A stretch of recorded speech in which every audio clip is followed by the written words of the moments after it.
Adding fractions with common denominators. If the answer to an addition problem is an improper fraction, change the answer to a mixed or whole number. For an example, to repair the awning, a worker had to bolt two pieces of metal together. One of the pieces measured 5 and 9/16 inches, and the other 7 and 13/16. What is the combined length of the pieces?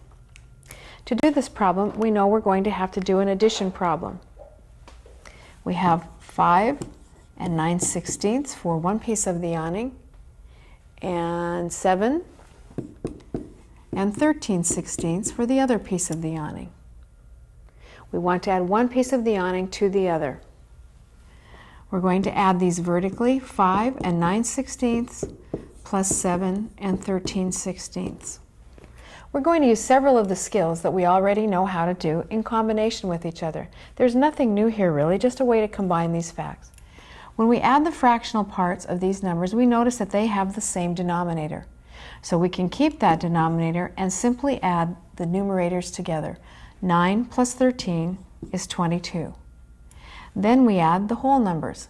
5 and 7 is 12. So when we add these two numbers together, we get 12 and 22/16. We notice right away that we have a problem because 22/16 is an improper fraction. Luckily, we've learned how to manage improper fractions. So we're going to take the number 22/16 and we're going to change that into a mixed number itself. We do that, you'll recall, by dividing 16 into 22. So I'm going to take 16 as my divisor into 22. I know 16 won't go into 2, but 16 will go into 22 one time. 1 times 16 is 16, and when I subtract, I get 6. Rather than write the remainder, I will write 6/16. I will put the remainder over the divisor so I have a fractional answer. Now coming back to this problem, I've changed this problem so now it's 12 and 22/16 has been changed to 12 plus 1 and 6/16. I've just changed the 22/16 to a mixed number. When I combine those numbers, I'll combine the whole numbers, and I have 13 and 6/16. If you're paying attention, you realize that this fraction is not reduced, so we have one more step to go. We have 13 and 6/16. We'll divide the numerator and the denominator by 2 in this fraction, so I have 13 and 3/8. My final answer is 13 and 3/8. So let's go back and review how we solved this problem. We put it in vertical form. We noticed that the denominators were the same, so we merely added the numerators. Then we added the whole number, so we got our answer of 12 and 22/16. 22/16 we noticed right away was improper, so we changed it to the mixed number 1 and 6/16.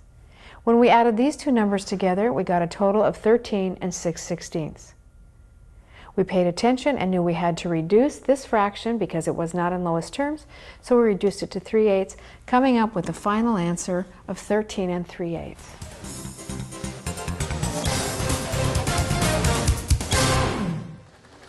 I had just finished demonstrating cutting up the pizzas for this math program.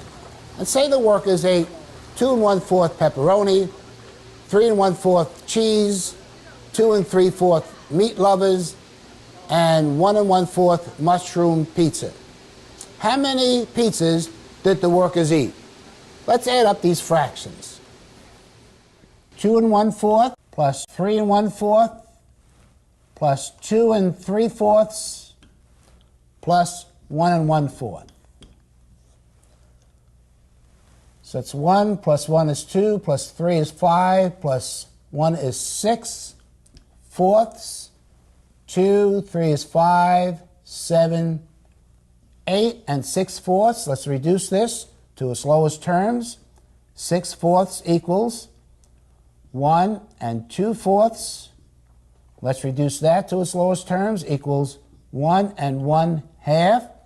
So it's 8 plus 1 and 1/2 equals 9 and 1/2 pizzas.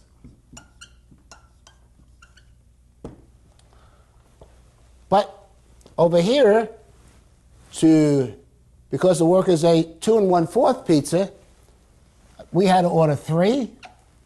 Here we had to order 4. Here we had to order 3. And for 1 1/4, we had to order 2. So we had to have at least 3 4s is 7, 3 is 10, 12 pizzas. So you can see then that we had, out of the 12 pizzas, they only ate 9 1/2.